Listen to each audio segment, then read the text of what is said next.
નમસ્કાર દર્શક મિત્રો, ફાસ્ટ ન્યૂઝ ઇવનિંગ બુલેટિનમાં હું ઉદય રાવલ આપનું સ્વાગત કરું છું। બુલેટિનની શરૂઆત કરીશું ઉમરગામના મુખ્ય સમાચારોથી। નમસ્કાર દર્શક મિત્રો, ફાસ્ટ ન્યૂઝ ઉમરગામથી હું ઉદય રાવલ।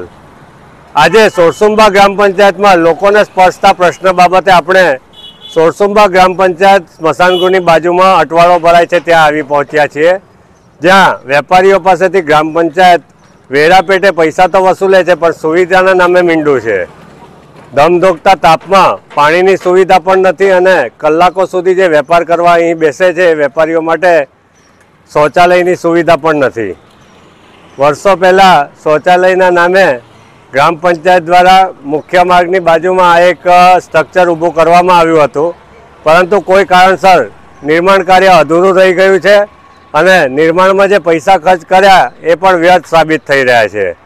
સ્થાનિક વેપારીઓ સુવિધા મળી રહે તે માટેની માંગ કરી રહ્યા છે, ત્યારે ગ્રામ પંચાયત સરપંચ અને સભ્યો સ્થાનિક પ્રજાની વેદના સમજે અને તેઓને પાણીની સુવિધા તેમજ શૌચાલયની સુવિધા ઉપલબ્ધ કરાવે તે જરૂરી બન્યું છે।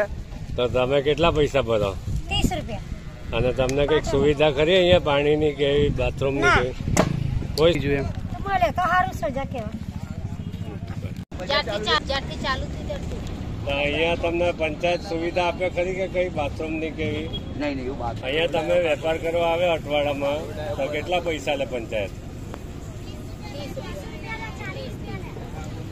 અને બાથરૂમની કેવી કોઈ સુવિધા આપી છે? સરીગામ લક્ષ્મી વિદ્યાપીઠ ખાતે ગાંધીવાદી શ્રી ગફુરભાઈ બિલખિયા અને ચુનીભાઈ ગજેરાની ઉપસ્થિતિમાં 10 વર્ષથી ફરજ બજાવતા શિક્ષકો તથા વિવિધ વિભાગમાં ફરજ બજાવતા કર્મચારીઓનું સન્માન કરવામાં આવ્યું હતું। ગજેરા પરિવારના સેવાભાવી સભ્યો જનસેવા એ જ પ્રભુ સેવાના સૂત્રને સાર્થક કરી જરૂરિયાતમંદોને મદદ પૂરી પાડતા જોવા મળે છે। આ લક્ષ્મી વિદ્યાપીઠના જે સમાનતા છે, નાનો માણસ કે મોટો માણસ, હું તો ગાંધીજન છું, મને બહુ ગમ્યું અને દરેકને નહીંતર વેચનારા 1-2-3 ને આપી દે ને પછી કે વેચી લેજો, એને બદલે દરેક માણસને ચુનીભાઈ ઉભા રહીને બધા મહેમાનોને હાથે જે વિતરણ કર્યું, બહુ આનંદિત થયો છું। આ ગાંધીની રીત છે, આ ભારત માતાની રીત છે, આ રામ ભગવાનની રીત છે અને મને બહુ ગમ્યું છે। અમારા ટ્રસ્ટનો મોટિવેશન અને એક લોગો છે one happiness. Shrimati Shantaben Haribhai Gajera charitable trust સંચાલિત લક્ષ્મી વિદ્યાપીઠ સરીગામ ખાતે આજે 18 વર્ષ પૂર્ણ કરીને 19મા વર્ષમાં હવે પ્રવેશ કરવા જઈ રહ્યું છે, ત્યારે વોચમેનથી લઈને પ્રિન્સિપાલ સુધી તમામ લોકોને 10, 12, 15, 17 વર્ષથી જે લોકો સેવા આપી રહ્યા છે અને જેની મહેનતથી આ લક્ષ્મી વિદ્યાપીઠના હજારો બાળકો એજ્યુકેશન પ્રાપ્ત કરી રહ્યા છે, એ તમામનું ટ્રસ્ટ દ્વારા અને માન્ય શ્રી ગફુરભાઈ બિલખિયા જે પદ્મશ્રી છે અને સાઉથ ગુજરાતના આમ તો મહાત્મા ગાંધી કહેવાય એવા અમારા વડીલ મુરબ્બીની સાથે અને એના સાનિધ્યમાં આજનો આ કાર્યક્રમ અમે યોજ્યો છે અને દરેક કર્મચારીને અમે પરિવારના જેમ પરિવાર સમજીને રાખીએ છીએ। અમે કોઈ નોકર કે કર્મચારી તરીકે ક્યારેય નથી રાખતા। આ અમારા ટ્રસ્ટ અને અમારા પરિવારનું વર્ષોથી આ એક મોટિવ રહ્યો છે વન હેપીનેસ। ઉમરગામ તાલુકાના સમાચારો બાદ વલસાડ જિલ્લા દમણ અને સેલવાસના મુખ્ય સમાચારો। વાપી નજીક અમદાવાદ મુંબઈ નેશનલ હાઈવે પર મોડી રાત્રે અકસ્માત સર્જાયો હતો, જેમાં એક સાથે 3 વાહનો અથડાયા હતા।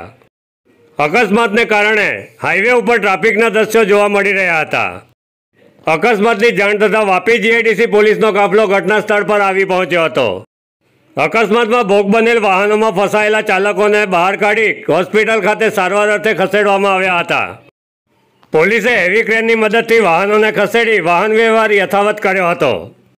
લોકસભા ચૂંટણીના ધમધમાટ વચ્ચે વાપીમાં નાણામંત્રી કનુભાઈ દેસાઈ અને ભાજપના લઘુમતી મોરચાના રાષ્ટ્રીય મહામંત્રી સુફી MK ચિસ્તીની ઉપસ્થિતિમાં લઘુમતી સમાજનું સંમેલન યોજાયું હતું।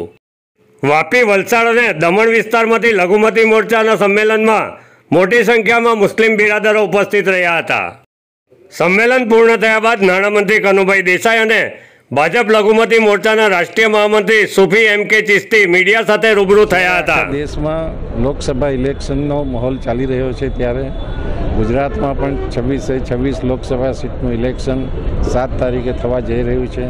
વિવિધ સમાજો અને વિવિધ લોકો દ્વારા દરેક મતદારોનો સંપર્ક થઈ રહ્યો છે, ત્યારે આજે વાપી ખાતે ચિશ્તી સાહેબ એટલે કે એમને સૂફી સંતના નામે સમગ્ર ગુજરાત જાણે છે અને સાથે સાથે તેઓ લઘુમતી મોરચાના રાષ્ટ્રીય મહામંત્રી છે અને ગુજરાતના પ્રમુખ તરીકે પણ એમણે અદ્ભુત કામગીરી કરેલી. તેઓ આજે વાપી ખાતે સમાજના સંબોધન માટે, સમાજના વિનંતી કરવા માટે આવ્યા હતા અને જે રીતે સમાજે પ્રતિભાવ આપ્યો છે, ચોક્કસ રીતે ભારતીય જનતા પાર્ટી અને મોદી સાહેબે જે વિકાસના કામો કર્યા છે એને લીધે સમગ્ર સમાજ એક ભારતીય જનતા પાર્ટીના સમર્થનમાં ઊભો છે એમ ચોક્કસ કહી શકાય. ખાસ કરીને મોદી સરકારના શાસનમાં, એ ભલે મુખ્યમંત્રી હોય કે પ્રધાનમંત્રીના શાસનમાં, આ દેશ જે છે તે દંગામુક્ત અને આતંકમુક્ત બન્યો છે. સચ્ચર કમિટીનો જે મનમોહનસિંહજીનો રિપોર્ટ હતો એમાં લખેલું છે કે મુસ્લિમ સમાજની પાસે 51% નિરક્ષરતા છે, 45% લોકો ઝૂંપડપટ્ટીમાં રહે છે અને શિક્ષણનું જે સ્તર હતું તે બિલકુલ નીચલા લેવલ પર હતું. ફક્ત 2% લોકો પાસે નોકરી હતી. મુસ્લિમોની સંખ્યા દેશમાં 14% અને જેલોમાં 40%. આ કોંગ્રેસ કલ્ચર હતું. ભારતીય જનતા પાર્ટીએ વિકાસ કરવા માટે એમના હાથ બાંધેલા નહીં હતા, પરંતુ એમણે હંમેશા ક્રિમિનલ અને કટ્ટરવાદી તત્વોનું દૃષ્ટિકરણ કર્યું અને રોજગારી ક્ષેત્રે, આર્થિક ક્ષેત્રે જે સમાજ એક વિઘટિત થઈ ગયો અને બરબાદ થઈ ગયો એનું કારણ કોંગ્રેસ હતું. આજે ભારતીય જનતા પાર્ટીના સુશાસનમાં ગુજરાતમાં જ 85% સાક્ષરતા રેટ છે અને દેશની અંદર અત્યારે જ 50થી વધારે આઈએએસ અને આઈપીએસ સિલેક્ટ થયા છે મોદી શાસનની અંદર.